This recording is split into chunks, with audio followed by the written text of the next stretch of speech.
예, 제가 말씀드릴 내용은 민주주의 위기라고 하는 부분인데요. 이제 첫 번째 현재 일어나고 있는 민주주의에 관련된 문제, 그다음에 두 번째가 그 이유에 대한 다양한 진단, 그다음에 이제 노동 문제를 살펴보려고 합니다.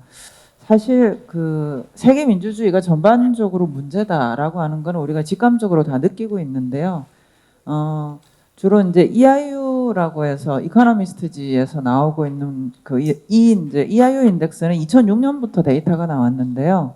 2006년부터 해서 2015년경 이 데이터에 의하면 글로벌 민주주의 평균 지수가 정점이었는데 지금 이제 조사 이래 최저점이다. 그 다음에 민주주의 다양성 연구소 예테보리 대학, 스웨덴 예테보리 대학에 있는 여기 연구소 기준으로 보더라도 2011년 정도가 정점이고요. 지금 이제 역대 여기는 이제 데이터가 설문조사 데이터는 앞에 EIU도 마찬가지고 그게 아니고 집합 데이터들을 이제 여러 가지 분야별로 해가지고 뭐 언론 자유라든지 정당 민주주의라든지 이렇게 인덱스를 하고 있는데요. 적어도 지난 1970년대부터 시작을 해서 아무튼 지금이 최악이다라고 이제 하는 데이터를 보여주고 있습니다. 그래서 글로벌하게 첫 번째는 이제 모두 적어도 우리가 민주주의하고 자본주의가 공존하는 모델을 만들어 온 이후로는 지금 현재가 최악이다. 그래서 이 글로벌 정치 시스템 관련해 가지고 전망을 하시는 분들은 적어도 지금이 19세기 말이나 1930년대에 버금간다 이런 얘기를 하고 계시고요. 이런 것들은 유럽의 극우 정당의 약진을 놓고도 저희가 확인을 할 수가 있습니다. 주로 이제 우리가 지금 이 근대 민주주의의 기본적인 프레임워크들은 다 유럽을 기반으로 많이 발전을 했습니다. 보시면 유럽 극우 정당들이 약진하고 있다라고 하는 거는 뭐 굳이 설명이 필요 없을 정도로 자명합니다.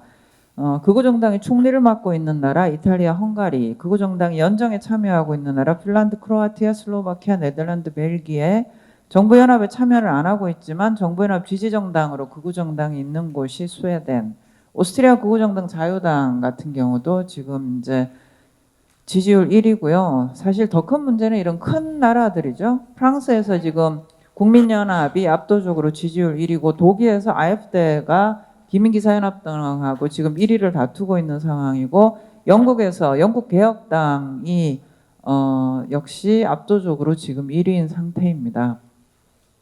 세 번째로 글로벌 민주주의의 이제 큰 문제가 트럼프하고 마가입니다. 그래서 이 스티븐 레비츠하고 데니얼 지블렛이 2024년에 책을 냈을 때 이때는 트럼프가 다시 당선되기 전이었습니다. 이 사람들이 책을 냈을 때는 그렇게 얘기를 했습니다. 우리가 민주주의가 되게 위기라고 생각했는데 기우였다. 그래도 트럼프는 갔고 민주주의는 살아남았다라고 말했는데 이 책을 내자마자 트럼프가 돌아왔습니다. 그래서 독일 외교관계위원회의 제이콥 로스가 올해 9월 말에 이제 기고한 글에서 이런 얘기를 했습니다. 1기 트럼프 때 유럽 사람들은 트럼프가 우연적인 현상, 기이한 현상이라고 생각했다. 근데 트럼프 2기 때 지금 프랑스 국민연합이나 독일을 위한 대안 등 유럽에 있는 극우 정당이 급속하게 트럼프나 마가 세력들하고 가까워지고 있다. 가까워지고 있는 것은 특히 헤리티지 재단을 정점으로 해가지고 재단의 일종의 컨텐츠와 긴밀해지고 있거나 아니면 돈이다. 실제로 지원받고 있다라는 얘기를 하고 있습니다.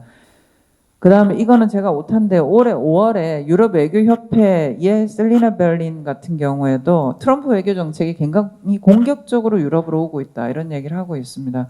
그리고 이 트럼프와 마가는 우연적 현상이 아니다. 굉장히 치밀하게 준비됐다라고 하는 게 프로젝트 2025가 트럼프 2기 집권 청사진인데 이게 준비된 게 2022년부터 만들어졌습니다.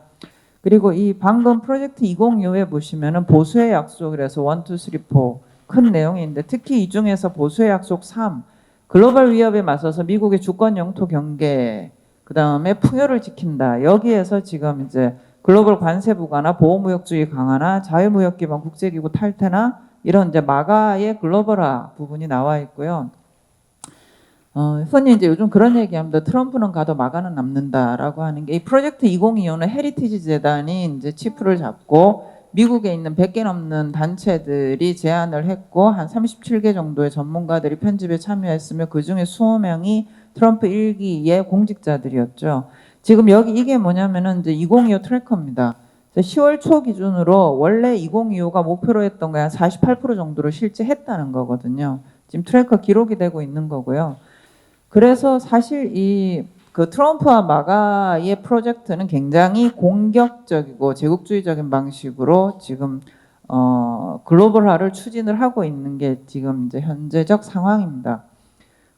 그럼 이제 이런 일들이 왜 발생을 하느냐라고 하는 거에 대한 원인 진단을 보시겠습니다.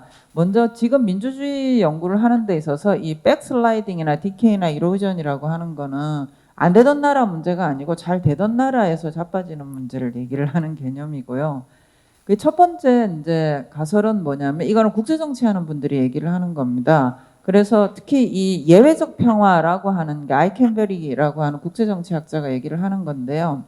냉전 시대 때는 이제 양쪽에서 조폭 두목들이 잡고 있었기 때문에 그 진영 내에서는 평화로웠다 이런 이론은 많았습니다. 그런데 냉전 해체 이후에 한 20년 정도가 예외적 평화라고 이거를 이제 아이켄베리는 얘기를 했는데요. 이게 미국의 압도적인 패권 그리고 자유주의적 국제 질서 플러스 뭐라고 얘기했냐면 미국의 제도적 자제를 얘기를 했습니다. 그러니까 미국이 유일 패권임에도 불구하고 제도적 권한을 행사하는 데 있어서의 자제를 행사했기 때문에 한 20년 정도의 예외적 평화가 가능했는데 지금 2010년을 기점으로 해서 미국이 그것을 포기했다는 겁니다. 그래서 자제하지 않는다는 거예요. 미국이 무리한 패권 확장 시도를 하고 그 다음에 평화를 위협하고 강대국 간의 경쟁 시대를 본격적으로 열었다. 트럼프와 마가는 그 일련의 결과물이다 라고 설명을 합니다. 이 이론에 의하면은 대안은 미국의 패권 자제이거나 아니면은 다국화된 질서 속에서 서로 패권을 자제시키는 방식의 대안이 나와야 된다는 거고요. 두 번째는 이 자본주의 모델 실패인데 이건 우리가 흔히 말하는 신자유주의 모델 실패입니다. 그래서 여기 보시면은 이제 그 밀라노비치의 이게 코끼리 곡선이지 않습니까? 그래서 여기 지난 이제 그 신자유주의 세계화는 여기까지 중산층 글로벌하게 여기까지는 소득을 계속 상승을 시켰기 때문에 글로벌 불균형을 그러니까 불평등을 많이 완화시켰는데 문제는 이 BC의 문제라는 겁니다. 여기가 선진국의 중산층 그리고 선진국의 그 1%의 최상층이 여기에서 엄청나게 해먹었기 때문에 글로벌 그 소위 말하는 선진국의 중산층들이 몰락을 한 거죠. 성장하지 않은 겁니다. 지난 30년 동안. 그리고 반면에 1%의 최상층은 엄청나게 성장을 했기 때문에 여기 글로벌 중진국 이하 같은 경우에 있어서는 먹고 사는 상황이 나아졌지만 여기에서 난리가 나서 지금 문제가 되는 게 선진국 중심으로 민주주의에서 문제가 발생한다라고 하는 이 밀라노비치 코끼리 곡선 같은 경우에는 이제 신자유주의 세계화가 지구적으로 발생시킨 현상 진단에서 이제 굉장히 일반적으로 인용이 되는 겁니다. 그래서 이 밀라노비치류의 진단 같은 경우에는 계몽된 자본주의, 그러니까 자본주의를 더 낫게 만들자. 어떻게? 자본소득에 대해서 세금을 부과를 하거나 또는 뭐 보편적 기본소득 방식으로 분배를 낫게 하거나 교육기회를 혁신하거나 이런 자본주의 모델을 얘기를 합니다. 두 번째 진단은 뭐냐면 이게 이제 볼프강 스트릭류의 진단인데요. 이거는 앞에 거보다 훨씬 그러니까 비관적입니다. 그 스트렉류의 진단은 뭐냐면 애시당초 자본주의하고 민주주의는 공존하기가 어려웠다. 그런데 1960년대까지는 엄청나게 황금기 성장을 했기 때문에 공존 가능했던 거고 70년대부터 깨진 거다. 근데 이거를 자본주의 시장에서는 70년대부터 문제가 발생을 했는데 당시 정치에서 인플레이션으로 시간을 벌었고 80년대는 부채로 시간을 벌었고 90년대에는 금융자본이 돈 돌리면서 위기를 사회적 하층, 중하층에게 떠넘기는 바람에 2008년 이후에 터진 거다. 그래서 이거는 슈트렉의 진단에 의하면은 그냥 대안이 없다. 자본주의 경제 체제가 로 하고는 공존은 불가능해졌다라고 하는 게 슈트렉의 진단입니다. 그러니까 굉장히 비관적 전망이고요.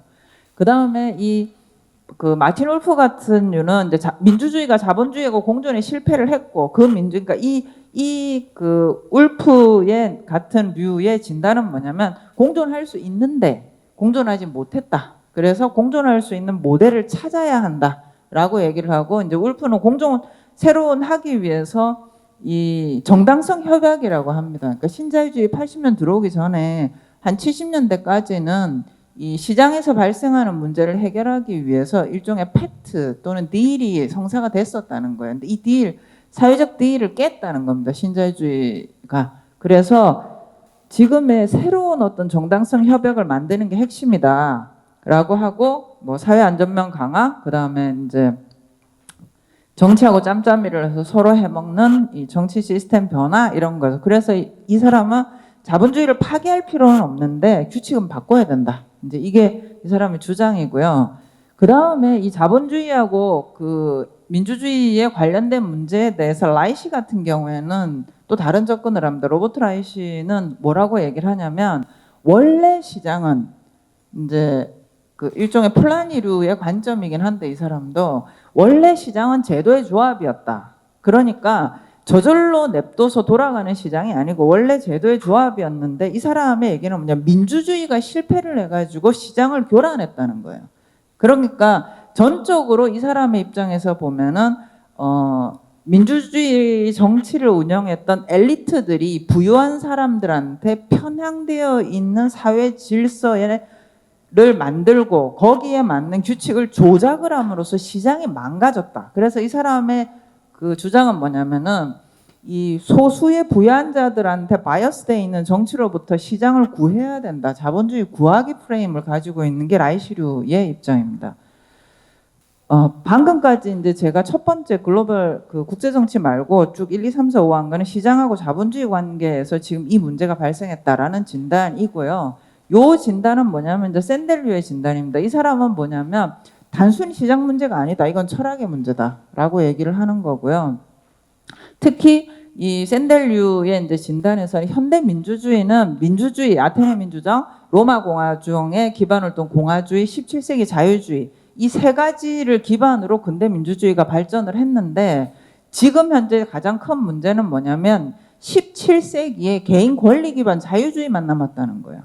나머지 요거하고 아주 앙상한 다수결만 남았다. 그래서 공화주의가 이제 사라졌다. 그랬기 때문에 이 공화정을 되살리는 게 민주주의 부분에 있어서 가장 핵심이다라고 얘기를 합니다. 그래서 이 사람의 대안에 따르게 되면은 노조라든지 지역단체나 종교단체나 이런 매개적 결사체들을 활성화하고 공론장을 활성화하는 게 대안의 핵심 프로젝트가 되는 거고요.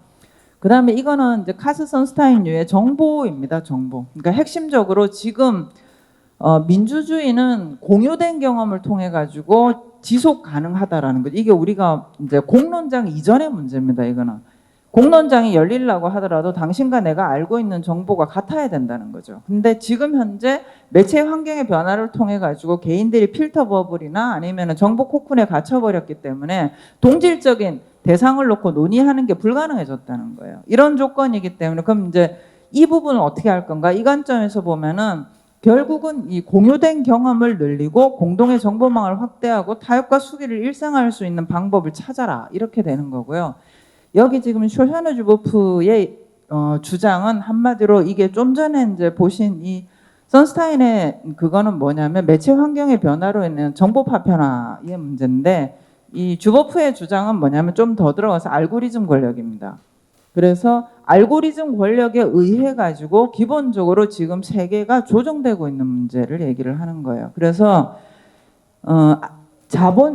좀 더 나가면은 주보프는 자본주의 모델이 변했다라고 얘기를 하는 겁니다. 자본주의 모델이 원래 이제 그 예전에 노동 착취를 기반으로 했다가 금융자본에서는 이자 수취를 했는데 감시자본주의 사회에서는 이 사람은 행동잉여라고 얘기를 하는데 한마디로 정보라는 겁니다. 정보를 광범위하게 축적을 한 다음에 이거를 통해 가지고 역으로 정보로 생각을 형성시키는 권력을 통해 가지고 돈도 번다. 그럼 이런 감시자본주의 하에서 그럼 민주주의를 구하려면 어떻게 해야 되느냐? 결국은 이 감시자본주의의 재갈을 물리는 방법 또는 빅테크 기업들의 도구주의적 권력에 대해서 민주주의가 어떻게 통제를 할 것인가라고 하는 문제로 접근을 해야만 답이 나온다. 먼저 이런 것들입니다. 그래서 앞부분에서 각각의 진단 부분에서 사실 제가 이 연구를 하면서 저도 이런 리뷰들을 하면서 되게 절망적이었습니다. 솔직히 답이 나올까 이런 고민을 많이 했는데요. 어쨌든 공통적으로 얘기를 하는 것은 민주주의를 위해서라도 특히 노동조합은 핵심적인 매개 조직이다. 그렇기 때문에 노조 조직률하고 협상률을 높이는 문제는 여전히 엄청나게 중요하다라고 지적이 되고 있고요. 또 하나는 지금 이제 과거에 전통적으로 이 노조가 다루지 않았던 문제들입니다. 사실 고령화 문제. 이 인구가 고령화되는 사회에서 노동 문제를 어떻게 할 것인가라고 하는 문제나 폭력과 전쟁의 위협 시기 속에서 노동의 그 문제는 어떻게 개입을 할 것인가, AI 시대는 어떻게 개입을 할 것인가, 기후 문제에 어떻게 개입을 할 것인가 이런 문제들에 대해서 노동의 개입을 확장해야 된다는 거고요. 세 번째가 이제 앞에 쭉 원인 진단에서 어쨌든 민주주의하고 공정 가능한 시장 모델에 대해서 우리가 이게 뭐 밀라노비치의 계몽된 자본주의든 울프의 새로운 정당성 협약이든 라이시의 다수를 위한 자본주의든 샌델의 공화주의 복원이든 주버프의 감시 자본주의를 넘어서든 간에 어쨌든 이 각각의 내용들에서 다루어야 되는 문제를 해제하는 게 이런 내용들입니다. 그래서 이런 내용들에 대해서 우리는 과연 어떤 대안을 가져야 되는가를 좀 더 구체적으로 논의할 필요가 있겠다는 거고요. 네 번째는 결국은 노동조합하고 작업장 민주주의 환경이 근본적으로 바뀐 조건에서 어떻게 이 작업장 민주주의를 확장할 것인가라는 고민이 필요하다는 겁니다. 지금은 보면 작업장에서도 서로 다른 SNS나 유튜브를 보고 있습니다. 특히 이 플랫폼 노동자들 같은 경우나 아니면은 저기 쿠팡이나 이런 데에서 물류노동을 하시는 분들은 하루 종일 전부 귀에 이어폰 끼고서 각자 자기 유튜브를 들으면서 노동을 합니다. 그래서 이런 상황에서 공통의 경험을 전혀 얻지 못하는, 갖지 못하는 노동, 같은 로코스에서 노동을 하면서도 전혀 공통의 경험을 생성하지 못하는 노동자들 사이에서 어떻게 민주적 경험을 공유해 나갈 것인가라는 문제라든지 또는 이 수기의 경험을 확장할 수 있는 방법, 엄청나게 파편화되어 있는 이런 조건 속에서 특히 이제 또 하나 지금 많이 얘기가 되는 건 오프라인 민주주의에 관련된 문제입니다. 역으로 온라인 부분에 대한 부분은 기본적으로 한계가 많다라고 얘기가 되면서 요즘은 다시 오프라인을 민주주의 공간으로 만들어낼 수 있는 방법이 뭐가 있는가 이런 부분들이 실천적으로 논의가 많이 되고 있는 영역입니다. 예, 이상 마치겠습니다.